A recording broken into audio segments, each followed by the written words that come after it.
our way of life, and our freedom. It is absolutely essential that this country is, as one, is wholly united in our determination to defeat terrorism and to deal with those who were responsible for today's appalling acts. And yet it shows how vulnerable a capital which has so much money spent on its security in the wake of 9/11 is simply in these days, given that it has been attacks on the most vulnerable parts of its fabric of society, I suppose. Yes, there can never be a complete guarantee of immunity from attacks of this kind. And when I was Home Secretary, I had to deal with bombing attacks which were carried out by a different group of terrorists. So you can never have a guarantee of total immunity, of total safety. We must be vigilant, we must do all we can, and we must make it clear to the world that we are absolutely united in our determination to defend our values, our freedom, our way of life, and defeat the terrorists and those who were responsible for these evil acts. You must be impressed too with the way that the emergency services seem to have acted so quickly. Well, I pay great tribute to the heroism of those who are working so hard at this very moment to help those who need help, to rescue those who need to be rescued. It's a very early point at which to assess this, but it has brought the war on terror as close to home, I suppose, as everyone had dreaded. Yes, that's true. And we are part of it, and I don't think anyone can opt out of it. So we have to be united and firm in our resolve, and I stand shoulder to shoulder with the Prime Minister on what he has said earlier today. And presumably you would join in his sympathies for those who... It's Mayor Livingstone coming from Singapore, where he went from the highest highs to the lowest lows, from getting the 2012 Olympics, where he was celebrating, I'm sure, to talking about the attacks on his city of London. But right now, who helped us out early this morning, Chris Walker, he's in the Global Radio. And Chris, we're getting differing reports on the number of blasts. Of course, the casualty number obviously going up and down. What is the latest you have? The latest that we have from the police is that altogether it seems 180 people.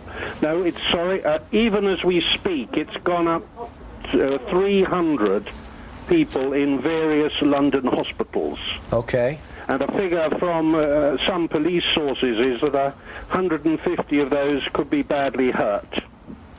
And where are you getting? You're getting your reports from your contacts within London, within the London Police Commissioner's office? That's right, and from various, each hospital's giving out its own figures.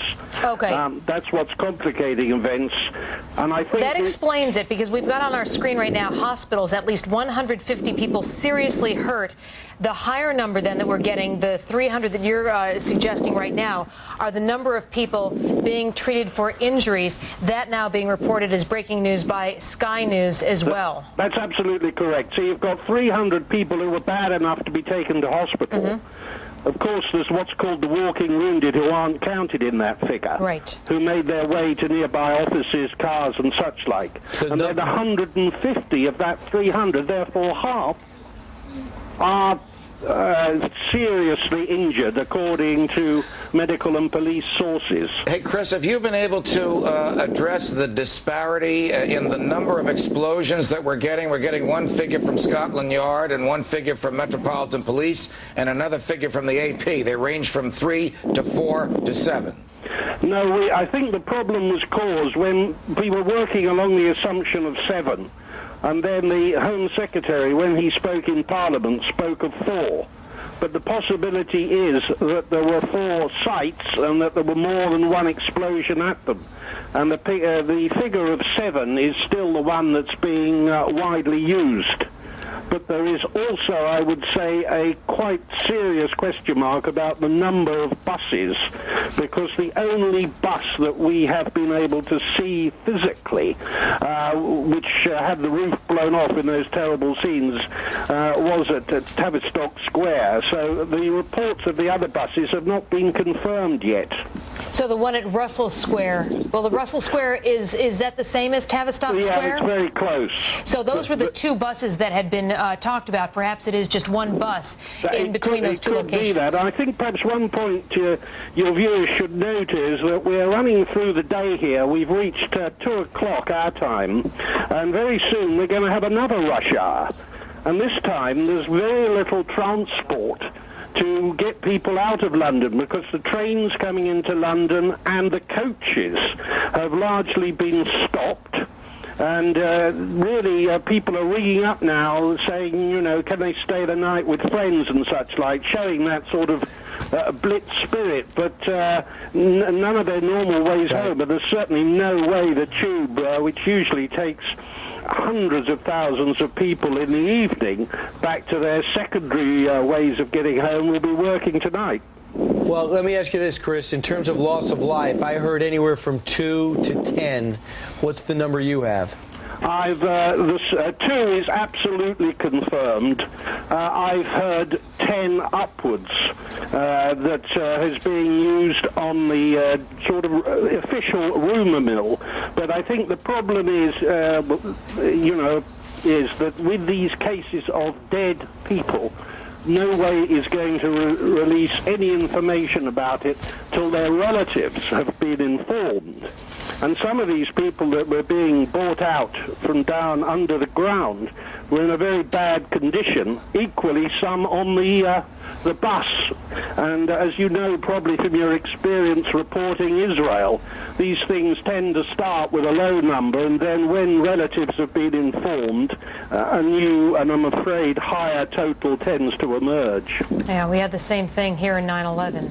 Absolutely. We appreciate your time this morning. Thank you very much. Bye-bye. Wow, what a morning we have had, and what more importantly, the morning that the people of London have had as we try to find out exactly what the truth is. We know this. London's been hit, and it doesn't seem as though anyone is saying it's the IRA.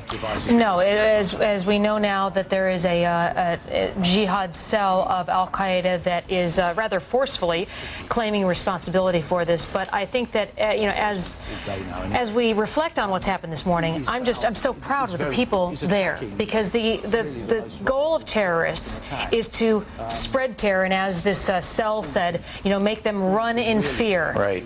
And they're not doing that. No, just as the Americans didn't, the British very strong. But I'll bring it back to a different point if I can, Judge, and that is I thought the President's comments right after, when he said, look at the contrast between the civilizations. We're trying to feed the people of Africa and try to have them overcome famine and maybe keep the globe as a better place from global warming, and they're killing innocent people who just want to go to work. I mean, the President could not have painted a starker, more clear picture between good and evil. It's unfortunate that this event occurred while all the leaders were together 500 miles north, but maybe they'll take a lesson from this. Perhaps, but you know, it's very easy to say, as the jihadist cell suggested, you know, leave Iraq, leave Afghanistan, and you'll be safe. Right, and Spain did, and they haven't. That's right. Spain did, and what happened right after that?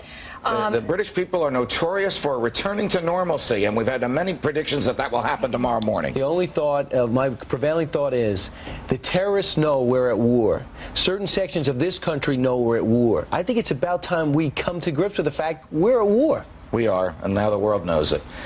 We're going to pass you on to Bridget Quinn and Bob Sellers, who will have more and the latest on this developing story in London. This has been Fox and Friends.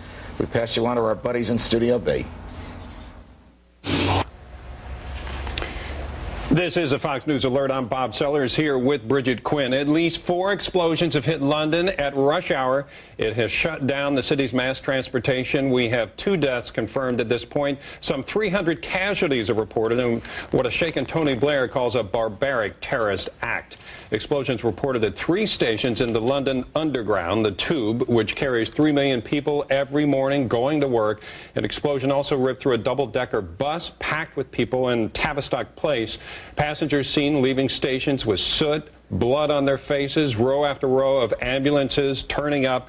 Doctors rushing down into the tunnels to help. A reporter saying body after body being pulled from the Russell Square tube station. We don't have that confirmed yet. British Prime Minister Tony Blair denounced the terrorist attack and is returning to London as we speak. President Bush spoke about this half hour ago at the summit. Spent some time recently with the Prime Minister, Tony Blair. I had an opportunity to express our heartfelt condolences to the people of London, the people who lost lives.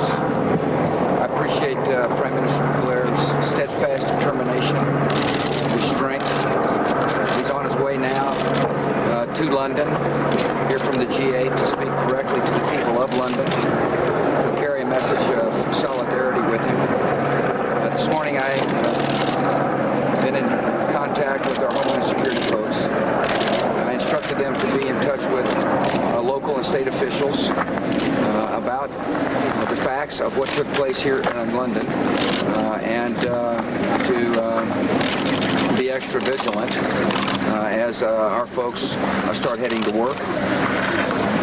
You know, the contrast between what we've seen on the TV screens here, what's taking place in London, what's taking place here is incredibly vivid to me. On the one hand, you got people here who are working to alleviate poverty, to help rid the world of the pandemic of AIDS. They're working on ways to have a clean environment. And on the other hand, you got people killing innocent people. And the contrast couldn't be clearer between the intentions and the hearts of those of us who care deeply about human rights and human liberty, and those who kill, those who've got such evil in their heart that they will take the lives of innocent folks. This is the war on terror goes on. I was most impressed by the resolve of all the leaders in the room. Their resolve is as strong as my resolve, and that is we will not yield to these people. We'll not yield to the terrorists. We will find them, we'll bring them to justice, and at the same time we will spread an ideology of hope and compassion that will overwhelm their ideology of hate. Thank you very much. All right, so President Bush, just a few moments ago now, many eyewitnesses have, as you would imagine, reported seeing victims covered in blood. Here's some reaction from earlier from some of the wounded people outside some of those tube stations in London. People shot. So many people just wandering around, like, didn't know what they were doing, like, you know. Not going a good day. The others I saw physical injuries. Some had marks to the face where the carriage windows had punctured the skin. Or others were physically lying on the floor. Just a massive explosion and then glass shattering all over us. I was in the front carriage and people were severely injured there. But I've heard, and I don't know if it's right, that people were even worse further back. Well, I thought I was dead. I had a vision of a fire. And then he came out and said, he walked us through the platform. It was just, other than, I don't know what happened. You probably know more than me. It was just, I don't know, but there's some seriously injured people there. Joining us right now on the phone, Fox News producer Tadek Markowski, who is in London's Russell Square. Tadek, describe the scene for us right now. Well, I'm standing at the end of the street near Tavistock Place. Ahead of me, there's the street's practically deserted, apart from police who are standing sentry around this blast site. I can see the bus down the end of the block. The roof is gone, and I can say there's a lot of damage. So if there's only 2 fatalities, I'd be very surprised. Police are still escorting people outside of the area. They're trying to sort of clear the area so they can get on and do the job that must be done, and that is to try and get as much forensic evidence as they can about this blast before the rain, which has been coming down steadily, washes it away. Right. Tadek, can you tell us a little bit about how crowded the trains were when the explosions occurred? The trains and this particular bus would have been very crowded. I mean, at 8:30 in the morning, a lot of people are making their way to work in central London. People would be standing in the aisle of the bus. The upstairs section of the bus, as well as the downstairs section, will be full. Now, keep in mind, this bus is blown up not far from Euston Station, which is a very big artery for London. So people who are going into work and then coming into itself are coming through that station, and that's where this bus originated from. And so it'll be a very packed bus. It'll be a very busy commuter hour. I understand that the emergency response was not only swift but very calm, because sadly, folks in Britain have been anticipating something like this to perhaps happen at some time. Yeah, I mean, London is always cautious. I mean, if you've been to the airport, to the bus stations, there's always the PA warnings. Any bags left unattended will be disposed of. If you see anything suspicious, please notify the authorities. So Londoners are very conscious of the fact that the city is a focus for terrorist angst. And this morning, as I was coming towards this explosion, past Edgware Station, where one of the rail blasts apparently occurred, a woman was coming the other way with her head down crying, just saying, I knew this was going to happen someday. And I guess there was a sense of that like New York, we're a big target, and it's going to be a target that'll get a lot of media attention because there's so much media based here. All right, Tadek Markowski, one of our producers there in Russell Square. Thank you very much. Right now, we want to listen into Sky News, our sister network, for some live coverage they have right now. In the carriage, not the carriage he was travelling in, but the carriage before him, and a lot of people, the train was stopped, a lot of people were taken off, and he said the emergency services were absolutely fantastic because they moved very, very quickly to evacuate all of these people from the train, which is trapped just underneath Aldgate East. We know there have been 2 fatalities, but that is expected to rise. I spoke to a police officer just a little while ago, and he said there were a number of seriously injured people. He used the word busloads of seriously injured people who were taken away to hospital, but they are trying to keep people away from there. But what they have to do also is open up the area, because there are lots of workers trapped inside the buildings who have been here all morning for 4 or 5 hours. Now, they've evacuated some of those buildings earlier, but the other workers are still inside, and until the police can clear the area, they won't actually be able to get all of the information that they need. Ashish, unofficial words are being exchanged, of course, as journalists try and talk to sources within the emergency services about the level of those who have been killed and hurt today. Now, Martin Brunt, our crime correspondent, was indicating that perhaps the number of fatalities may end up near the 40 mark, 40. You've got the 2 confirmed in the tube station near you. Any indications, apart from what you were just saying, that we should brace ourselves for worse news than just 2?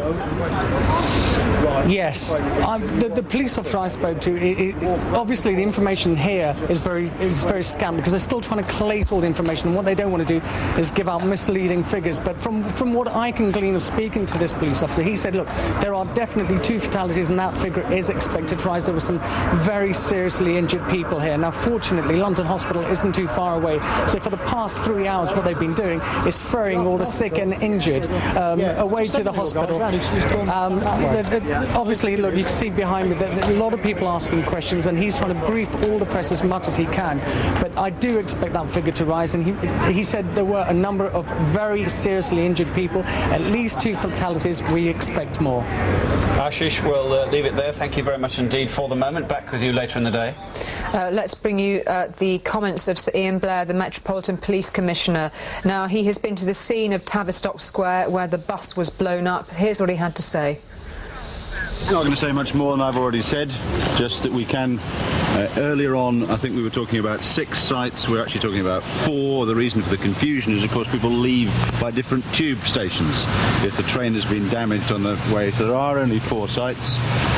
We still don't know enough about casualties yet to make a final announcement, but what I can tell you is the Metropolitan Police Service has all of its anti-terrorist units here, and we are beginning a meticulous investigation, and I have to say that the emergency service coordination is absolutely fantastic. This is London operating to its emergency plan exactly as we would expect. What is your message to the people of London? The message to the people of London is that the situation is coming under control.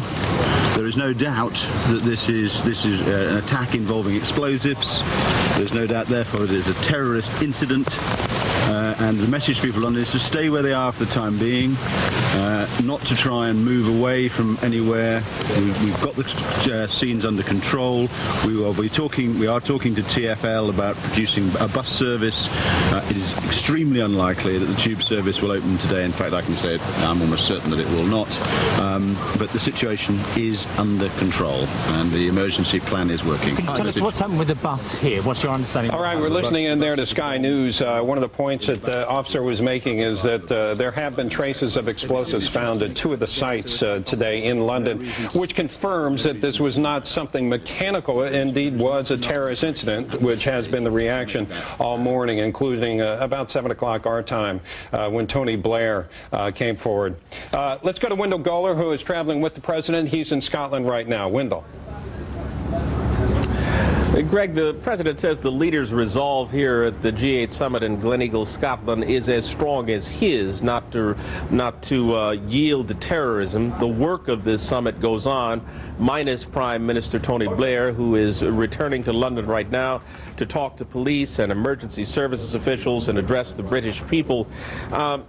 The meetings here were interrupted by a word of the bombings. Each of the leaders went separately to his suite. The president, President Bush, convened a secure teleconference of Homeland Security and national security officials. They wanted to be sure that all appropriate agencies were responding, were taking all necessary precautions. It was shortly after that we got word, for example, that Washington, D.C.'s Metro Rail had bomb-sniffing dogs on the platforms and heavily armed police officers. The president expressed concerns about the U.S. rush hour, which is obviously coming to a close right about now. The president has no plans to return to Washington, aides say.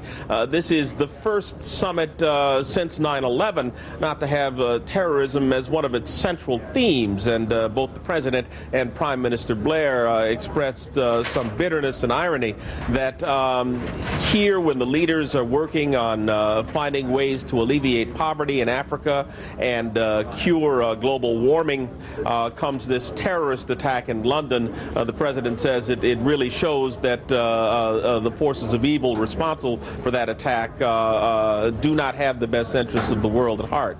Greg? It's Bob in this case, Wendell, but thank you very much as you continue to travel with the president. Again, recapping, folks, just to let you know that we have the latest number is 2 confirmed dead. That number is expected to go up.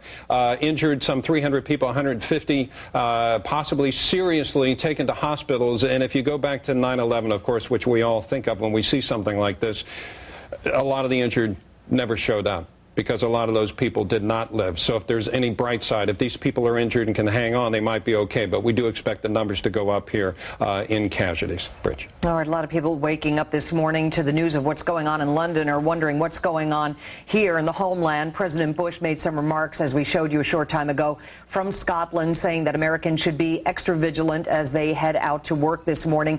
Let's get more about what's going on in our nation's capital, and we're joined by Catherine Harridge. Hey, Catherine. Yeah, Bridget, from what I've seen this morning, talking to multiple contacts, things have really kicked into high gear here in the capital in a very major way, trying to coordinate what sort of response and national response to that effect there will be to the situation in London. I know that there was reaching out to all of the local and state law enforcement agencies and also the Homeland Security advisors to talk to them and brief them on what they knew about London and also what steps may be necessary. Homeland Security also reached out to the major transportation networks, and I think as many people get up this morning, they will start to see signs of the increased security. Gathered information suggesting the command center in Los Angeles has been stood up. We know New York, unfortunately, is always at this state of orange, but there's increased security there. We've also had confirmation that the city of Washington, D.C. is now on a heightened state of alert, the state of orange. And much of the security will be quite visible around commuter networks and the like. Another important development is that Homeland Security has stood up something called the Interagency Incident Management Group. In Homeland Security circles, that's known as the II. IMG. This is very significant because it's a group that's not stood up and active unless there is quite an important event. Traditionally, they stand up this agency which incorporates all the principal players from the federal agencies and bureaus, from Department of Justice, FBI, Homeland Security, intelligence circles. These are people who are the principals and can provide advice to Secretary Chertoff. This happens very seldomly, sometimes in response to national special security events like the conventions, but what's significant is that it has not been stood up in a way in response to an event since the fall and Christmas period of 2003, when we had those flights from overseas. They thought maybe trying to launch attacks on the United States. So I think that suggests the kind of heightened posture there is at Homeland Security in response to London. Catherine, and in that same vein, we're just getting word from Washington, senior State Department official saying that Secretary of State Condoleezza Rice has instructed U.S. embassies around the world to review their security situations in light of the London attack. Catherine, thank you. We want to go back now to our coverage from Sky News.